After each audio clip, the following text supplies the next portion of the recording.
Bienvenue dans cette capsule Créateur de sommet. Cette semaine, on parle de l'intelligence artificielle pour créer ton sommet. On a fait le test, sérieusement.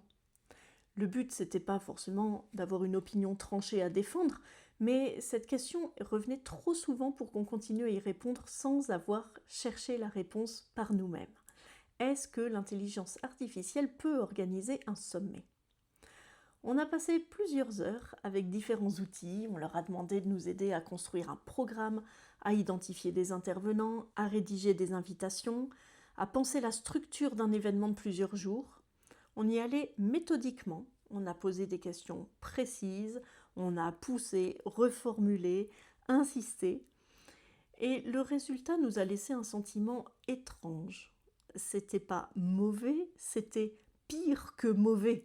C'était plausible. Des structures bien organisées, des formulations fluides, des suggestions qui ressemblaient à ce qu'on pourrait lire dans un guide générique sur les événements en ligne. Rien de faux au premier regard, mais rien de juste non plus. C'est comme quelqu'un qui décrirait parfaitement l'apparence d'une conversation sans avoir jamais entendu deux personnes se parler vraiment. Alors, on comprend bien la tentation de ces outils. On gère une activité seule ou presque, on a 1000 choses à faire et l'idée de déléguer une partie de la charge cognitive à une machine a quelque chose de séduisant, et honnête même. Mais vraiment, l'intelligence artificielle ne sait pas ce qu'est un sommet. Elle ne sait pas vraiment.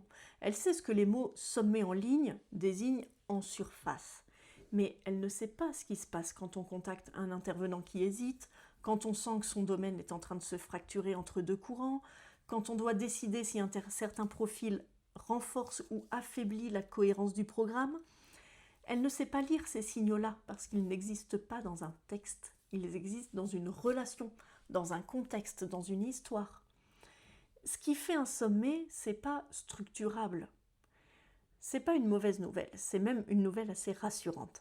Parce que ce que l'intelligence artificielle ne peut pas faire, sentir les dynamiques humaines ou choisir un angle éditorial qui nous ressemble, décider à qui vous faites confiance et pourquoi, construire quelque chose qui porte votre vision du monde, c'est précisément ce que vous pouvez faire. Ce que vous avez passé des années à apprendre à faire, même si vous n'en avez pas toujours conscience. On nous demande souvent ce qui distingue un sommet qui marche d'un sommet qui échoue. C'est rarement la technique. C'est pas la plateforme choisie ni le nombre d'intervenants. C'est quelque chose de plus difficile à nommer. Une cohérence interne, un point de vue. La sensation pour le participant qu'il y a quelqu'un derrière tout ça, une personne réelle avec des convictions, qui a fait des choix et qui en est responsable.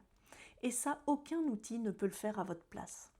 L'intelligence artificielle peut vous aider à rédiger un email de relance. Elle peut vous suggérer des angles d'approche pour la description de l'intervention.